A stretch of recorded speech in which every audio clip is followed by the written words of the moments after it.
हर हर महादेव दोस्तों। I hope कि आप लोग अच्छे होंगे और महादेव की कृपा से स्वस्थ होंगे। महादेव आप पर कृपा करें। हम फिर से आ गए एक नया एपिसोड लेकर, एक नए अध्याय के साथ। तो पिछले अध्याय 17वें अध्याय में आपने देखा था कि कैसे लोगों का वर्णन किया गया था, प्रणव यानी कि ओम का वर्णन किया गया था, पंचाक्षर मंत्र का वर्णन किया गया था। तो अब हम देखेंगे कि 18वें अध्याय में क्या है। तो बिना देरी किए चलिए शुरू करते हैं।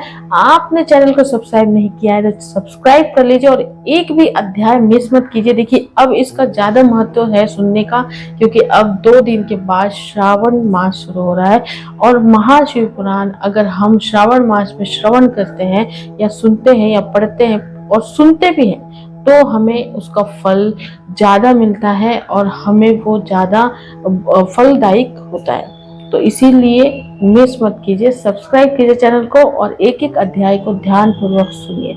चलिए शुरू करते हैं महाशिव पुराण का विद्वेश्वर संहिता का 18वां अध्याय। हर हर महादेव।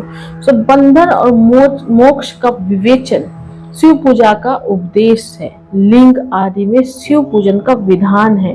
भस्म के स्वरूप का निरूपण और महत्व है। शिव के भस्म धारण का रहस्य है। शिव एवं गुरु शब्द की युक्ति तथा वित्त शांति के उपाय और शिव धर्म का निरूपण है।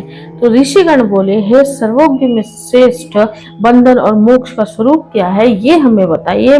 सूत जी बोले, हे महर्षियों, मैं बंधन और मोक्ष का स्वरूप तथा मोक्ष के उपाय का वर्णन करूंगा। आप लोग आदर पूर्वक सुने।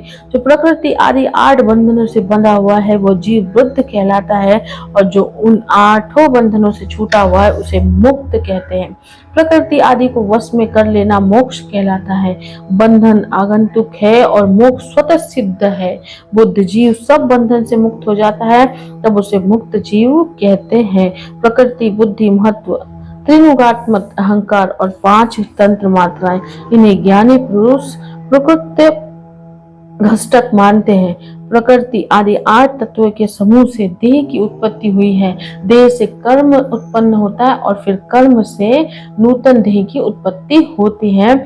इस प्रकार बार बार जन्म और कर्म होते रहते हैं। शरीर को स्थूल, सूक्ष्म और कारण के भेद से 3 प्रकार का जानना चाहिए। स्थूल शरीर जागृत अवस्था में व्यापार करने वाला, सूक्ष्म शरीर जागृत और स्वप्न अवस्थाओं में इंद्र भोग प्रदान करने वाला तथा कारण शरीर सुषुप्तावस्था में आत्मानंद की अनुभूति कराने वाला कहा गया है।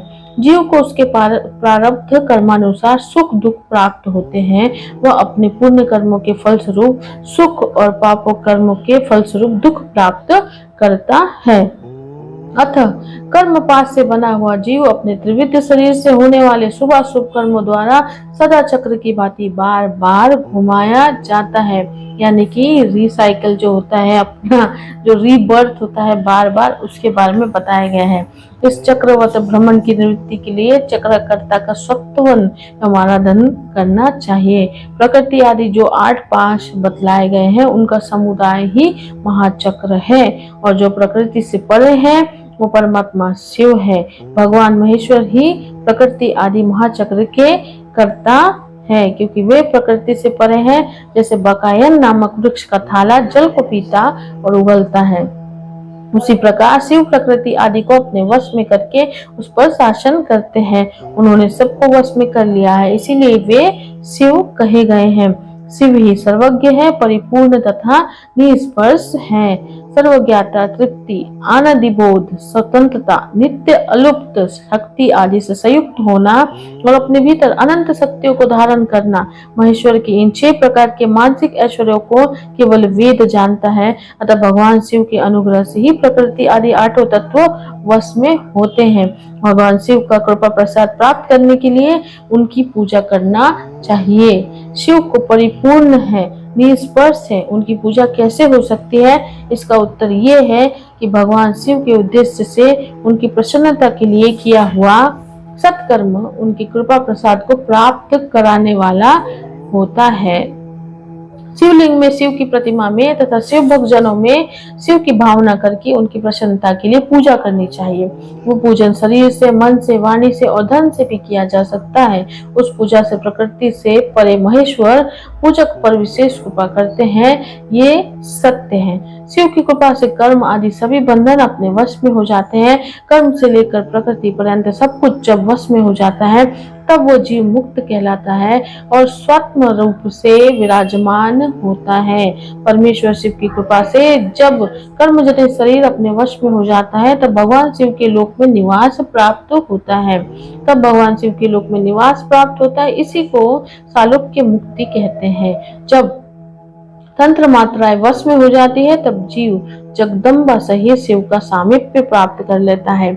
ये सामीप्य मुक्ति है। उसके आयुध आदि और क्रिया आदि सब कुछ भगवान शिव के समान हो जाते हैं। भगवान का महान प्रसाद प्राप्त होने पर बुद्धि भी वश में हो जाती है। बुद्धि प्रकृति का कार्य है, उसका वश में होना सात्विक मुक्ति कहा गया है। पुनः भगवान का महान अनुग्रह प्राप्त होने पर प्रकृति वश में हो जाएगी। उस समय भगवान शिव का मानसिक ऐश्वर्य बिना यत्न के ही प्राप्त हो जाएगा। सर्वज्ञता आदि जो शिव के ऐश्वर्य हैं, उन्हें पाकर मुक्त पुरुष अपनी आत्मा में ही विराजमान होता है। वेद और शास्त्रों में विश्वास रखने वाले विद्वान पुरुष इसी को सात्विक मुक्ति कहते हैं। इस प्रकार लिंग आदि में शिव की पूजा करने से क्रमशः मुक्ति स्वतः प्राप्त हो जाती है। इसके लिए शिव का कृपा प्रसाद प्राप्त करने के लिए तत्संबंधी क्रिया आदि के द्वारा उन्हीं का पूजन करना चाहिए। शिव क्रिया, शिव तप, शिव मंत्र जप, शिव ज्ञान और शिव ध्यान के लिए सदा उत्तरोत्तर अभ्यास बढ़ाना चाहिए। प्रतिदिन प्रातः काल से रात को सोते समय तक और जन्म काल से लेकर मृत्यु पर्यंत तक सारा समय भगवान शिव के चिंतन में ही बिताना चाहिए। संगोजाता धी मंत्रों तथा नाना प्रकार के पुष्पों से जो शिव जी की पूजा करता है, वो शिव को ही प्राप्त होगा। ऋषिगण बोले, हे श्रोत, अब आप लिंग आदि में शिव जी की पूजा का विधान बताइए। तो सूत जी कहते हैं, हे द्विजो, मैं लिंगों के क्रम का यथावत वर्णन कर रहा हूँ, आप लोग सुनिए। वो प्रणव ही समस्त अभिष्ट वस्तुओं को देने वाला प्रथम लिंग है। उसे सूक्ष्म प्रणव रूप समझिए। सूक्ष्म लिंग निष्कल होता है और स्थूल लिंग सकल। पंचाक्षर मंत्र को ही स्थूल लिंग कहते हैं। उन दोनों प्रकार के लिंगों का पूजन तप कहलाता है। वे दोनों ही लिंग साक्षात मोक्ष देने वाले हैं। पौरुष लिंग और प्रकृति लिंग के रूप में बहुत से लिंग है, उन्हें भगवान शिव की विस्तार पूर्वक बता सकते हैं, दूसरा कोई नहीं जानता। पृथ्वी के विकारभूत जो लिंग प्राप्त है, उनको मैं आप लोगों को बता रहा हूँ। उनमें प्रथम जो है वह है स्वयंभू लिंग, दूसरा जो है बिंदु लिंग, तीसरा है प्रतिष्ठित लिंग, चौथा चरलिंग और पांचवा उनके समीप प्रकट होने के लिए व्यक्ति के अंतर्गत बीज रूप से व्याप्त हुए भगवान शिव वृक्षों के अंकुर की भांति भूमि को भेद कर नाद लिंग रूप में व्याप्त हो जाते हैं। वे स्वतः व्यक्त हुए शिव ही स्वयं प्रकट होने के कारण स्वयंभू नाम धारण करते हैं। ज्ञानी जन उन्हें स्वयंभू लिंग के रूप में जानते हैं। उस स्वयंभू लिंग की पूजा से उपासक का ज्ञान स्वयं ही बढ़ने लगता है। सोने चांदी आदि के पत्र पर, भूमि पर अथवा वेदी पर अपने हाथ से लिखित जो शुद्ध प्रणव मंत्र रूप लिंग है, उसमें तथा यंत्र लिंग का आलेखन करके उसमें भगवान शिव की प्रतिष्ठा और आह्वान करें। ऐसा बिंदु नाद में लिंग स्थावर और जगम दोनों ही प्रकार का होता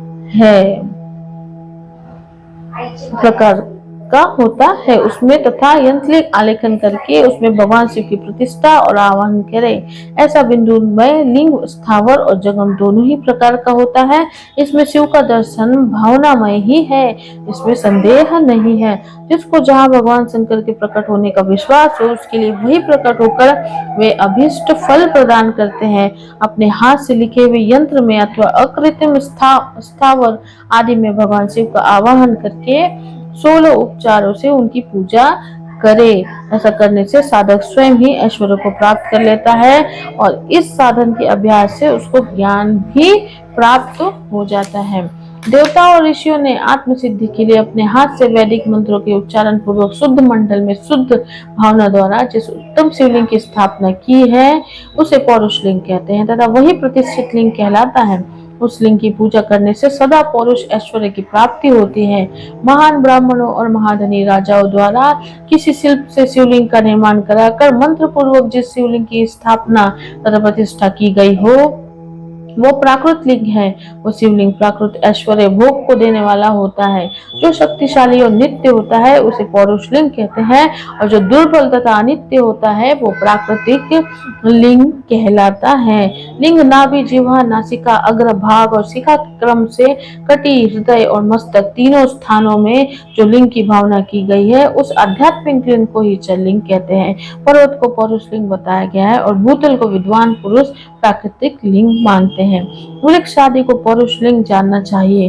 गुल्म आदि को प्राकृतिक लिंग कहा गया है। साठी नामक धान्य को प्राकृतिक लिंग समझना चाहिए और साली, अगहनी एवं गेहूं को पुरुष लिंग, आनिका आदि 8 सिद्धियों को देने वाला जो ऐश्वर्य है उसे पौरुष ऐश्वर्य जानना चाहिए। सुंदर स्त्री तथा धन आदि विषयों को आस्तिक पुरुष प्राकृत ऐश्वर्य कहते हैं।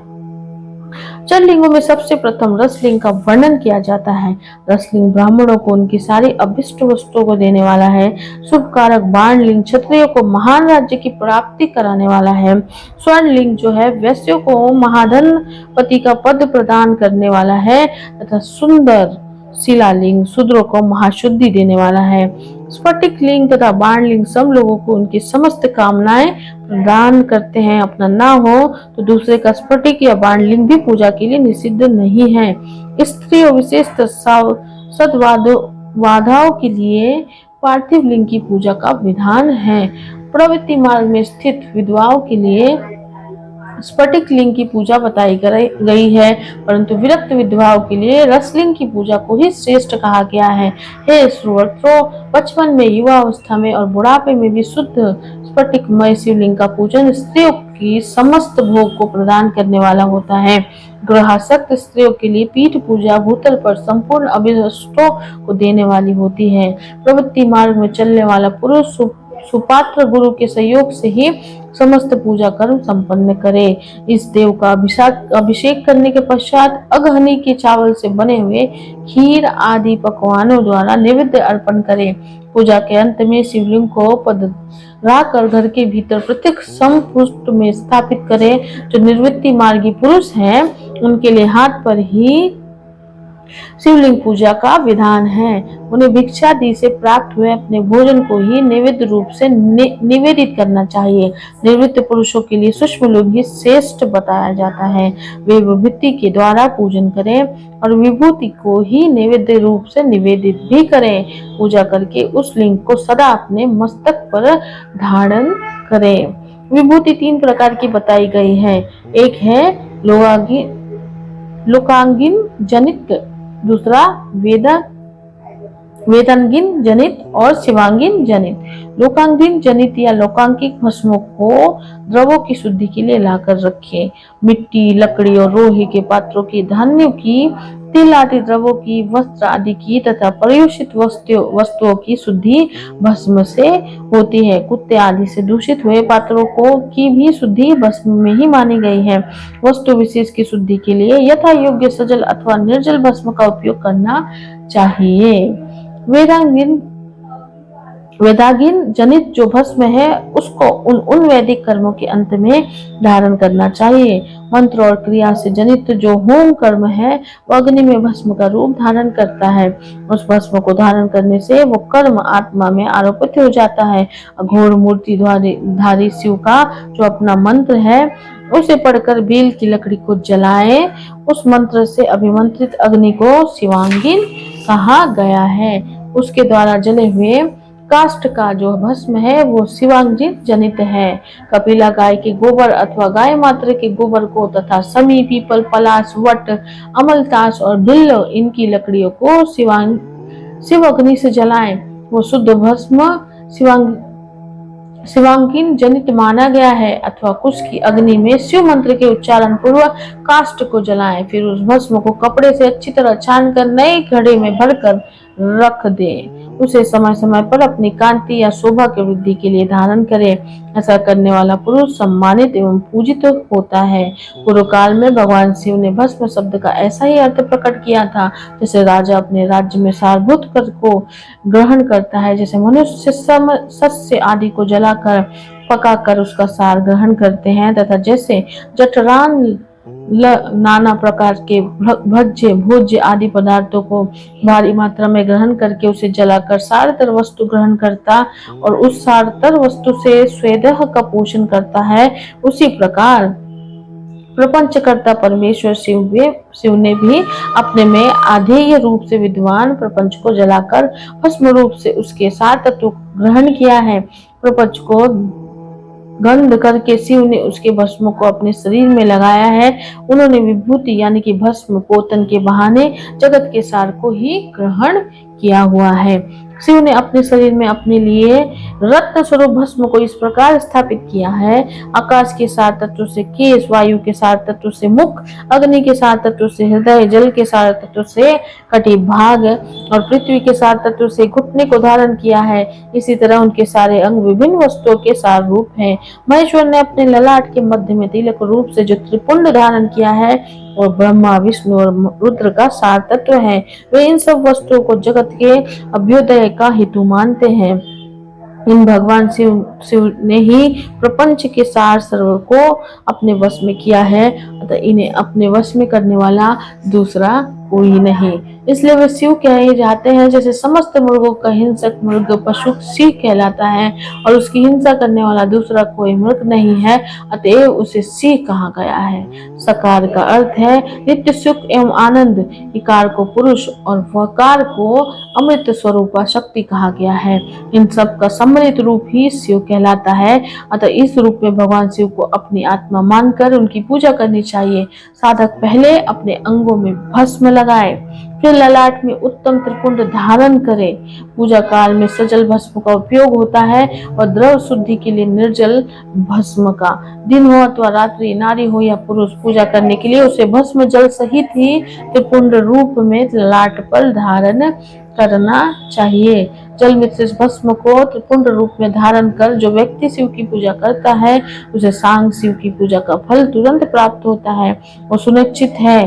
जो प्राणी शिव मंत्र के द्वारा भस्म को धारण करता है वो सभी ब्रह्मचर्य, गृहस्थ, वानप्रस्थ तथा संन्यास आश्रम में श्रेष्ठ होता है।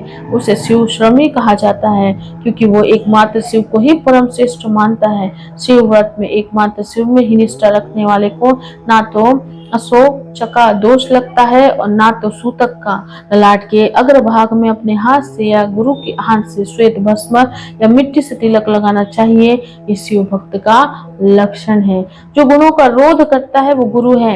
ये गुरु शब्द का विग्रह कहा गया है। गुणातीत परम शिव राजस आदि स्वीकार गुणों का अवरोध करते हैं, दूर हटाते हैं, इसलिए वे सबके गुरु रूप का आश्रय लेकर स्थित हैं। गुरु विश्वासी शिष्यों के तीनों गुणों को पहले दूर करके उन्हें शिव तत्व का बोध कराते हैं, इसलिए गुरु कहलाते हैं। अतः बुद्धिमान शिष्य को उन गुरु के शरीरों को गुरुलिंग समझना चाहिए। गुरु जी की सेवा ससुर और ही गुरुलिंग की पूजा होती है। शरीर, मन और वाणी से की गई गुरु सेवा से सात्विक ज्ञान प्राप्त होता है। अपनी शक्ति से शक्य अथवा अशक्य जिस बात का भी आदेश गुरु ने दिया हो उसका पालन प्राण और धन लगाकर पवित्र आत्मा शिष्य करता है। इसीलिए इस प्रकार अनुशासित रहने वाले को शिष्य कहा जाता है। सुशील शिष्य को शरीर धारण के सभी साधन गुरु को अर्पित करके तथा अन्न का पहला पाक उन्हें समर्पित करके उनकी आज्ञा लेकर भोजन करना चाहिए। शिष्य को निरंतर गुरु के सानिध्य के कारण पुत्र कहा जाता है। जिनका रूप लिंग से मंत्र रूपी शुक्र का कान रूपी योनि में आदान करके जो पुत्र उत्पन्न होता है उसे मंत्र पुत्र कहते हैं। उसे अपने पिता स्वरूप गुरु की सेवा करनी ही चाहिए। शरीर को उत्पन्न करने वाला पिता जो संसार प्रपंच में पुत्रों को डुबोता है, ज्ञान देने वाला गुरु पिता संसार सागर से पार कर देता है। इन दोनों पिताओं के अंतर को जानकर गुरु रूप पिता की अपने कमाए धन से तथा अपने शरीर से विशेष सेवा पूजा करनी चाहिए। पैर से केश पर्यंत जो गुरु के शरीर के अंग है उनकी भिन्न भिन्न प्रकार से यथासव्य अर्जित धन से द्वारा उपयोग की सामग्री प्राप्त कराकर, अपने हाथों से पैर दबाकर, स्नान अभिषेक आदि कराकर तथा नैवेद्य भोजन आदि देकर पूजा करनी चाहिए। गुरु की पूजा ही परमात्मा शिव की पूजा है। गुरु के उपयोग से बचा हुआ सारा पदार्थ आत्म शुद्धि कराने वाला होता है। यदि जो गुरु का शेष जल तथा अन्न आदि से बना हुआ शिव भक्तों और शिष्यों के लिए ग्रह तथा भोज्य है। गुरु की आज्ञा के बिना उपयोग में लाया हुआ सब कुछ वैसा ही है जैसे चोर चोरी करके लाई हुई वस्तु का उपयोग करता है। गुरु से भी विशेष ज्ञानवान पुरुष मिल जाए तो उसे भी यत्न पूर्वक गुरु बना लेना चाहिए। अज्ञान रूपी बंधन से छूटना ही जीव मात्र के लिए साध्य पुरुषार्थ है। अतः जो विशेष ज्ञानवान है वही जीव को उस बंधन से छुड़ा सकता है। कर्म की संगोपांग पूर्ति के लिए पहले विघ्न शांति करनी चाहिए। निर्विघ्नता पूर्वक तथा सांग संपन्न हुआ कार्य ही सफल होता है। इसलिए सभी कर्मों के प्रारंभ में बुद्धिमान व्यक्ति को विघ्न विनाशक गणपति जी का पूजन करना चाहिए। सभी बाधाओं को दूर करने के लिए विद्वान व्यक्ति को सभी देवताओं की पूजा करनी चाहिए। ज्वर आदि ग्रंथि रोग आध्यात्मिक बाधा कही जाती है। पिशाच और सियार आदि का दिखना, बाबी का जमीन पर उठ जाना, अकस्मात छिपकली आदि जंतुओं का गिरना, घर में सांप दुष्ट स्त्री का दिखना, वृक्ष नारी और गौ आदि के प्रशस्ति दर्शन होना आगामी दुख का संकेत होता है। अतः ये आदि भौतिक बाधा मानी जाती है। किसी अपवित्र वस्तु का गिरना, बिजली गिरना, महामारी, ज्वर मारी, हैजा, गौ मारी, मसूरी का एक प्रकार का शीतल रोग होता है। जन मन छत्र पर ग्रहण, संक्रांति, अपनी राशि में अनेक ग्रहों का योग होना तथा दुस्वप्न दर्शन आदि वैदिक बाधा कही जाती है। सौ चांडाल और पतिति का स्पर्श अथवा इनका घर के भीतर आना भावी दुख का सूचक होता है। बुद्धिमान व्यक्ति को चाहिए कि उस दोष की शांति के लिए शांति यज्ञ करे। किसी मंदिर, गौशाला, यज्ञशाला अथवा घर में आंगन में जहाँ 2 हाथ पर ऊंची जमीन हो उसे अच्छी तरह साफ करके उस पर एक भार धान रखकर उसे फैला दे।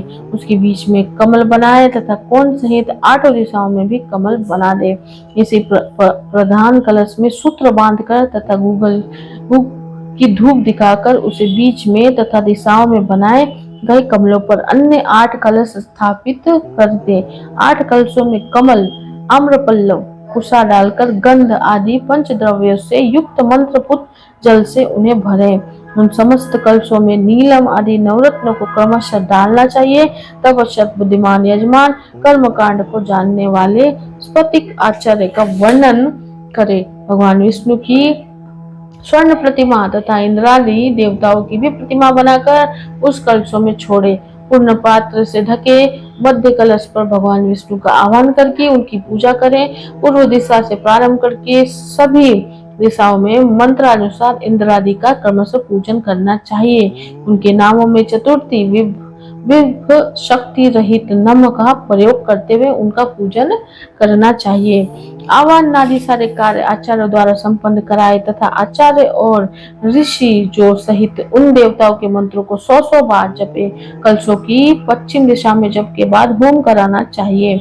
हे विद्वानों, वह जप होम करोड़, लाख, हजार अथवा 108 की संख्या में हो सकता है। इस विधि से 1 दिन, 9 दिन अथवा 40 दिनों में देश काल की व्यवस्था के अनुसार शांति यज्ञ यथोचित रूप से संपन्न करें। शांति के लिए समय तथा वृत्ति रोजगार के लिए पलाश की समाधि से अन्न घृत तथा सुगंधित द्रव्य से उन देवताओं के नाम अथवा मंत्रों से हवन करना चाहिए। प्रारंभ में जिस द्रव्य का उपयोग किया हो अंत तक उसी का प्रयोग करते रहना चाहिए। अंतिम दिन पुनः वाचन कराकर कलशों के जल से प्रोक्षण करना चाहिए। तत्पश्चात आहुति की संख्या के बराबर ब्राह्मणों को भोजन कराएं। हे विद्वानों, आश्चर्य और ऋषि तत्व को भविष्य का भोजन कराना चाहिए। सूर्य आदि नवग्रहों का होम के अंत में पूजन कराना चाहिए। ऋषियों को कर्मानुसार नवरत्नों की दक्षिणा देनी चाहिए।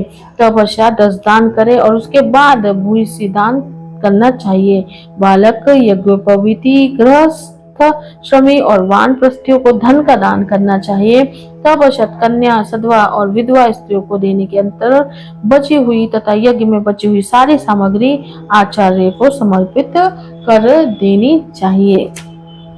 उत्पात, महामारी और दुख के स्वामी यमराज माने जाते हैं। इसीलिए यमराज की प्रसन्नता के लिए काल प्रतिमा का दान करना चाहिए, जो निष्क या 10 निष्क के परिणाम की 5 और अंकुश धारण की हुई पुरुष के आकार की स्वर्ण प्रतिमा बनाए। उस स्वर्ण प्रतिमा का दक्षिणा सहित दान करना चाहिए। उसके बाद पूर्णायु प्राप्त करने हेतु तिलक का दान करना चाहिए। रोग निवारण के लिए घृत में अपनी परछाई देखकर दान करना चाहिए। 1000 ब्राह्मणों को भोजन कराना चाहिए। धनाभाव में 100 अथवा यथाशक्ति ब्राह्मणों को भोजन कराना चाहिए। भूत आदि की शांति के लिए भैरव की महापूजा करें। अंत में भगवान शिव का महाभिषेक और नैवेद्य समर्पित करके ब्राह्मणों को भूरी भोजन कराना चाहिए। इस प्रकार यज्ञ संपन्न करने से दोषों की शांति हो जाती है। इस शांति तक यज्ञ का प्रतिवर्ष फाल्गुन मास में आयोजन करना चाहिए। अशुभ दर्शन होने पर तुरंत अथवा 1 महीने के भीतर यज्ञ का आयोजन करना चाहिए। महापाप हो जाए तो भैरव की पूजा करनी चाहिए। महाव्याधि हो जाए तो यज्ञ का पुनः संकल्प लेकर उसे संपन्न करना चाहिए। अकीजन दरिद्र व्यक्ति तो केवल दीप दान कर दे, उतना भी ना हो सके तो स्नान करके कुछ दान कर दे। 108, 1000, 10,000, 1 लाख या 1 करोड़ मंत्रों से भगवान सूर्य को नमस्कार करे। इस नमस्कारात्मक यज्ञ से सभी देवता प्रसन्न हो जाते हैं। भगवान शिव की इस प्रकार प्रार्थना करें, मेरी बुद्धि आपके ज्योतिर्मय पूर्ण स्वरूप में लगी है। मुझ में जो अहंता थी वो आपके दर्शन से नष्ट हो गई है। मैं अपनी देह से आपको प्रणाम करता हूँ। हे प्रभु, आप महान हैं, आप पूर्ण हैं और मेरा स्वरूप भी आप ही है। तो भी इस समय में आपका दास हूँ। इस प्रकार यथा योग्य नमस्कार पूर्वक स्वतः यज्ञ करना चाहिए। तत्पश्चात भगवान शिव को नैवेद्य देकर तांबूल समर्पित करना चाहिए। तब स्वयं 108 बार शिव की प्रदक्षिणा करनी चाहिए। 1000, 10,000, 1 लाख, 1 करोड़ प्रदक्षिणा दूसरों के द्वारा कराई जा सकती है। शिव की प्रदक्षिणा से सारे पापों का तत्क्षण नाश हो जाता है। दुख का मूल व्याधि है और व्याधि का मूल पाप में होता है।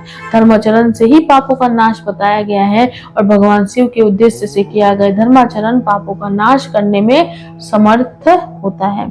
शिव के धर्मों में प्रदक्षिणा को प्रधान कहा गया है। क्रिया से जप रूप होकर प्रणव ही प्रदक्षिणा बन जाता है। जन्म और मरण का द्वंद्व ही माया चक्र कहा गया है। शिव का माया चक्र ही बलिपीठ कहलाता है।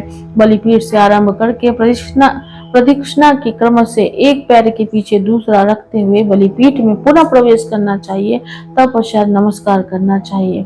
इसे प्रदक्षिणा कहा जाता है। बलिपीठ से बाहर निकलना, जन्म प्राप्त होना और नमस्कार करना ही आत्मसमर्पण है।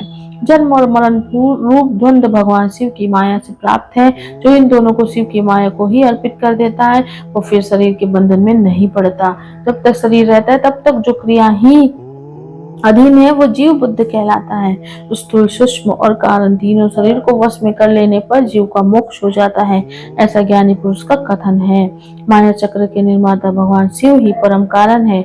वे अपनी माया के दिए हुए द्वंद्व का स्वयं ही परिमार्जन करते हैं। अतः शिव के द्वारा कल्पित हुआ द्वंद्व उन्हीं को समर्पित कर देना चाहिए। हे विद्वानों, प्रदक्षिणा और नमस्कार शिव को अति प्रिय है, ऐसा जानना चाहिए। भगवान शिव की प्रदक्षिणा, नमस्कार और उपचार पूजन अत्यंत फलदायी होता है। ऐसा कोई पाप इस पृथ्वी पर नहीं जो शिव प्रदक्षिणा से नष्ट ना हो सके। इसीलिए प्रदक्षिणा का आश्रय लेकर सभी पापों का नाश कर लेना चाहिए। जो शिव की पूजा में तत्पर हो वो मौन रहे, सत्य आदि गुणों से संयुक्त हो तथा क्रिया, जब तब, ज्ञान और ध्यान में एक एक का अनुष्ठान करता रहे। ऐश्वर्य, दिव्य शरीर की प्राप्ति, ज्ञान का उदय, अज्ञान का निवारण और भगवान शिव के सामीप्य का लाभ, ये क्रमशः क्रिया आदि के फल हैं। निष्काम कर्म करने से अज्ञान का निवारण हो जाने के कारण शिव भक्त पुरुष उसके यथोक्त फलों को पाता है। शिव भक्त पुरुष देश, काल, शरीर और धन के अनुसार यथा योग क्रिया आदि का अनुष्ठान करे। न्योपार्जित उत्तम धन से निर्वाह करते हुए विद्वान पुरुष शिव के स्थान में निवास करे। जीव हिंसा आदि से रहित और अत्यंत कलेश शून्य जीवन बिताते हुए पंचाक्षर मंत्र से जप से अभिमंत्रित अन्न और जल को सुखरूप माना गया है। अथवा ये भी कहते हैं कि दरिद्र पुरुष के लिए भिक्षा से प्राप्त हुआ अन्न ज्ञान देने वाला होता है। शिव भक्तों को भिक्षान प्राप्त हो तो वह शिव भक्ति को बढ़ाने वाला होता है। शिव योगी पुरुष भिक्षान को शंभु सत्र कहते हैं। जिस किसी भी उपाय से जहाँ कहीं भी भूतल पर शुद्ध अन्न का भोजन करते हुए सदा मौन भाव से रहे और अपने साधन का रहस्य किसी पर प्रकट ना करे, भक्तों के समक्ष ही शिव के महत्व को प्रकाशित करे। शिव मंत्र के रहस्य को भगवान शिव ही जानते हैं, दूसरा कोई नहीं जान सकता। शिव भक्तों को सदा शिवलिंग के आश्रित होकर वास करना चाहिए। हे ब्राह्मण, शिवलिंग क्रिया क्षय के प्रभाव से वो भक्त भी शिवरूपी हो जाता है। चरलिंग की पूजा करने से वो क्रमशः अवश्य ही मुक्त हो जाता है। महर्षि व्यास ने पूर्व काल में जो कहा था और मैंने जैसा सुना था उस सब साध्य और साधन का संक्षेप में मैंने वर्णन कर दिया। आप सबका कल्याण हो और भगवान शिव में आपकी दृढ़ भक्ति बनी रहे। जो मनुष्य इस अध्याय का पाठ करता है अथवा जो इसे सुनता है वो विज्ञ जनों वो भगवान शिव की कृपा से शिव ज्ञान को प्राप्त कर लेता है। तो इस प्रकार से शिव महापुराण के अंतर्गत प्रथम विधवेश्वर संहिता के साध्य साधन खंड में शिवलिंग के महत्व का वर्णन नामक 18वां अध्याय पूर्ण हुआ। हर हर महादेव। आपने इस अध्याय में देखा कि कितने बार जो शिवलिंग है, अलग अलग जो शिवलिंग है, जो कि पार्थिव शिवलिंग है, जो स्फटिक है, जो स्वयंभू है, जैसे नर्मदेश्वर शिवलिंग हो गया, इन सब का एक अलग अलग महत्व है। इनकी पूजा क्रमशः कैसे करनी चाहिए और सबसे इम्पोर्टेंट इसमें इस अध्याय में था भस्म का इम्पोर्टेंस क्या है। जो भस्म है जो महादेव लगाते हैं और जो हमें लगाना चाहिए, जो शिव भक्त होते हैं उन्हें भस्म धारण करना ही चाहिए, क्योंकि भस्म जो है वो महादेव को सबसे प्रिय है और ये भस्म एक शक्ति का प्रतीक है, एक सच्चाई का प्रतीक है। वो आपको कभी भी अहंकार में जीने नहीं देता। कहते हैं ये भस्म आपको हमेशा याद दिलाता रहता है कि आपका इस दुनिया में कुछ भी नहीं है, आप बस कार्य करने आए हो और जिस दिन आपका कार्य पूर्ण हो जाएगा उस दिन आप अपने लोक को लौट जाओगे जो कि आत्मा का लोक है। लेकिन इसी बीच उस इंसान को मोक्ष की प्राप्ति होती है जो ये सारे मोह माया को छोड़ देता है। ये जो देखिए सच बोलूं तो ये जो माया बनाई गई है वो भी महादेव के द्वारा ही बनाई गई है, लेकिन उन्होंने इसका मार्ग भी बताया। उन्होंने भूल भुलैया बनाई लेकिन उससे निकलने का मार्ग भी बना रखा है। लेकिन लोग क्या होते हैं, भूल भुलैया में ही रह जाते हैं और मार्ग ढूंढ नहीं पाते हैं। जिसने वो मार्ग ढूंढ लिया वो मोक्ष को प्राप्त होता है और जिसने नहीं ढूंढा वो उसी रीबर्थ के साइकिल में फंस के पड़ा रहता है। तो यही ये पुराणों का महत्व है कि इसे पढ़कर आपको अपनी जिंदगी, आपको अपने जीवन के बारे में पता चलता है और आप मोक्ष की ओर चलने लगते हैं। सो आई होप कि आपको ये 18वां अध्याय जरूर पसंद आया होगा। तो अपनी भावनाएं जरूर कमेंट में लिखिए। हम मिलेंगे आपको अगले अध्याय में और अगले एपिसोड के साथ। तब तक के लिए अपना बहुत बहुत ख्याल रखिए। हर हर महादेव।